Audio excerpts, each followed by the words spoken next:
Hello and welcome back to Jazzonomics. It's been quite some time since my last broadcast. I thought I'd better get back on the horse before I forgot where I tethered the horse.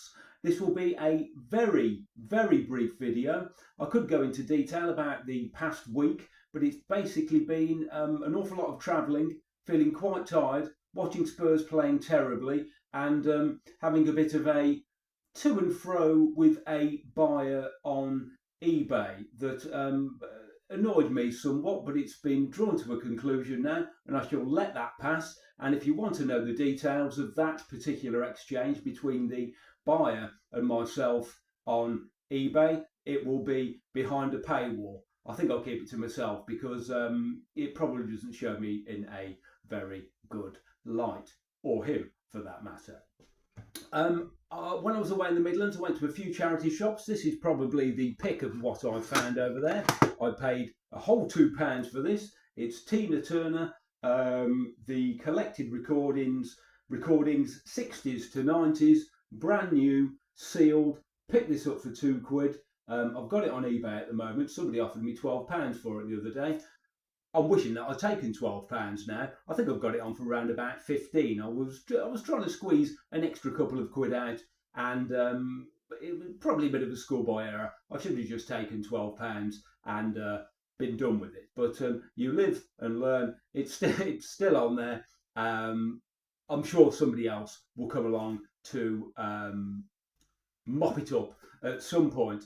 I've put quite a lot of things on eBay over the past week, single items and one or two lots, and spent an awful lot of time doing that. I thought, oh no, I've got it all sorted out now. Got all of the spare CDs out of the way. I've cleared the backlog somewhat. That's great. I looked around on Marketplace yesterday morning, and for round here, something turned up that was more or less down the road. Nothing really turns up around here within a 20-mile radius, but 10 miles from where I live, there are 300 CDs going. I'm not quite sure what the price of the CDs will be. I'm not quite sure what the CDs are. I'm not quite sure what the condition of the CDs will be, but the chap will be sending me pictures tomorrow, and we will go from there. I will report back and let you know what the standard of the CDs was like. Might be a load of old rubbish, but we live in hope. I'm something of a glutton for punishment. A brief bit of jazz. When I was travelling over to my parents to watch Tottenham the other day, three albums in particular accompanied me. Herbie Hancock's Maiden Voyage, Art Blakey and the Jazz Messengers Moaning, and this one here, Sonny Clark, Cool Strutting. My brother's bought a few jazz albums recently, and this is one that I'm probably going to point him in the direction of. The classic hard bop album, Sonny Clark, Jackie McLean, Paul Chambers, Philly Joe Jones. Art Farmer is brilliant on this album on the trumpet. I'll probably point Neil in the direction of this. A couple of albums that I've listened to. One that I think you should probably avoid. It is this, Charlie Parker in Jazz at the Philharmonic 1946. The recording quality is pretty good, but the trumpet on this album, there are two sessions on here.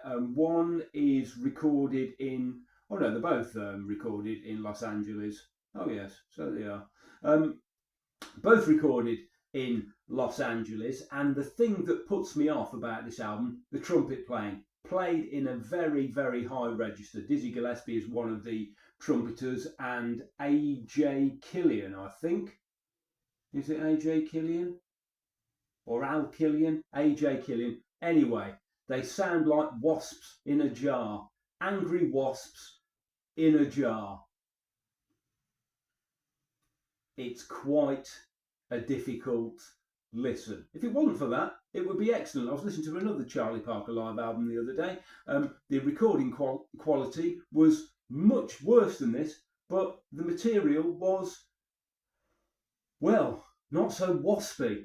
Another cheap 4 CD box that came in a large box set. It doesn't look too promising, but it's pretty good actually. 4 CD box. That's Bebop. If you see that, it's on the All That Is Jazz label. All That's Jazz label. If you see this for a couple of quid, you should pick it up. Especially the 4th track. There's 1, 2, 3, 4, 6 tracks featuring Monk, Gillespie, Stitt, Winding, Blakey, and somebody called McKibben. I don't know who he is or what he plays. Would he be the bass player? Yeah, he may well be the bass player. Pretty good. Not a great deal of vocal jazz on here.